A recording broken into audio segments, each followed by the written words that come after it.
So Josh, what is it you were asking me? I just wanted to, we've all evidently got a very strong connection with you. We've all formed that relationship in different times, over different time periods. And I just wanted to ask you how it makes you feel listening to our experiences and our stories, which, although we've had a friendship for some time, we haven't really gone into the depth of this conversation. So I just wanted to make it, how does it make you feel listening to these stories? So many feelings, honestly. And now I can cry, see. But don't worry, you don't have to take care of me.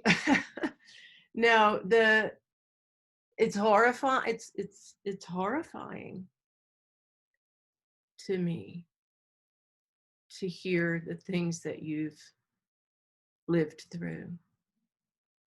I feel powerless, you know. I feel angry. I feel a lot of, like you said, Allie, sadness is your go-to. I feel just heartbroken. And I always go back to little boys who have that same wonder in their eyes that every child has. And then that point where, like, innocence dies and they realize what they're going to have to contend with. Mm. And that moment is like make or break. What kind of support they have to turn one way or the other then, and the support that they have for every experience they're going to encounter for the next however many years, decade, as they become men.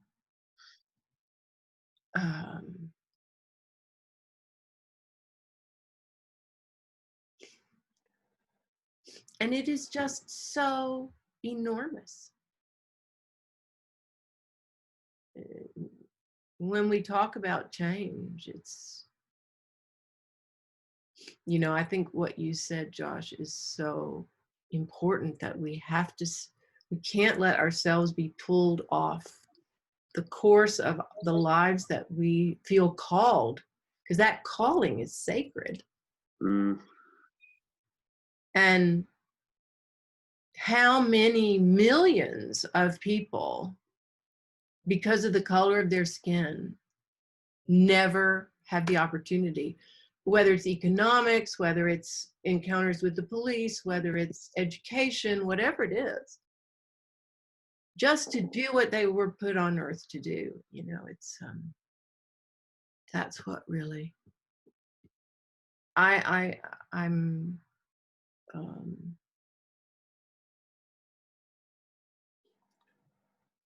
I'm just deeply grateful to have been witness to this conversation. I wish we were all in the same room at the moment, because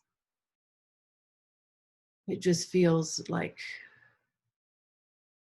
I don't know, this is sacred also. And each of you with, you know, on a different landmass, with such a shared experience. Yeah, I've envisioned something like this for years. You know, it just reminds me of one of the things that I guess we can talk about the next time is with the white privilege.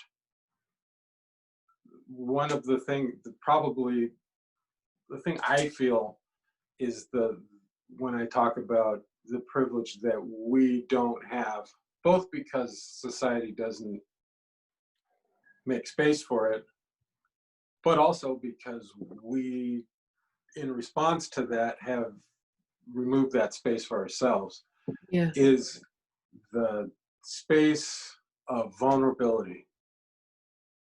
That to me is the quintessential strategy, Blackness strategy, is to remove any hint of vulnerability, and it makes complete sense that you would do that under those circumstances. I do believe that there are new opportunities available now, though, that for us to make that space that can be built on. And my experience of when I've tried to allow myself to be vulnerable, it's been a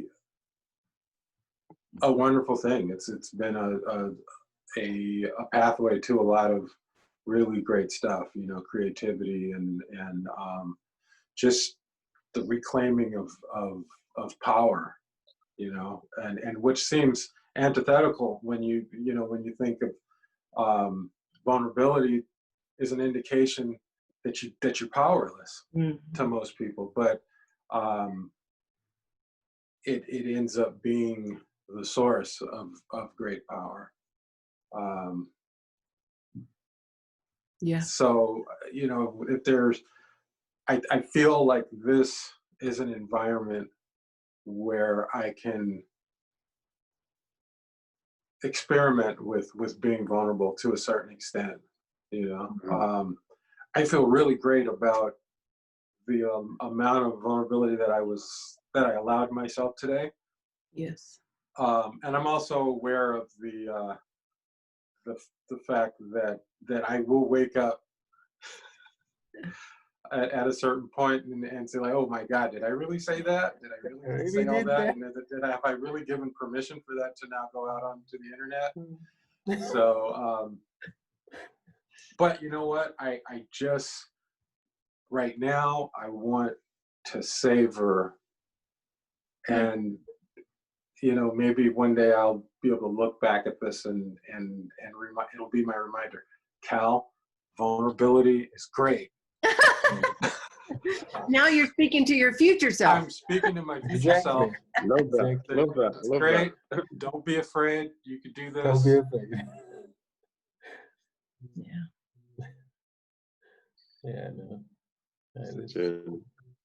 I think of the difference between a stone pillar and a willow tree, or some kind of tree that can bend in the wind and come back up, is stronger than that which will break, because it's so rigid. And it's definitely. So it's what we say in boxing. We measure character on, you're gonna get hurt. You're gonna go down, but can you get back up? Can you get back up? That's what I want to know. I know you can get hurt. We can all get hurt. Can you get back up? And that's how you judge a person's strength and character. Yeah. Thank you for asking, Josh. I'm so grateful to know all of you the way that I do. I trust you completely. And I know these are things that you need to say. They're things I need to hear. They're things that a lot of people need to hear. And I feel myself privileged to be the carrier of something bigger than me and bigger than us. And so I'm really honored. And I think what we were saying about being able to do the work when it's here, it's like I have spent a lot of my life learning how not to suppress my feelings, but how to make a space for them so that I don't have to shoot them out to make myself feel less pressure. And I think this is our path, whatever our skin color, this is our path as human beings, is we have to learn to manage it. It's not to control, but it's to make space for those feelings and to express them in ways that can be heard. The problem is that on the other side of the table, we have a lot of privileged people who aren't listening. No matter how politely and eloquently and artistically you've been saying, you know, what your experience is all these years, people have refused to listen. So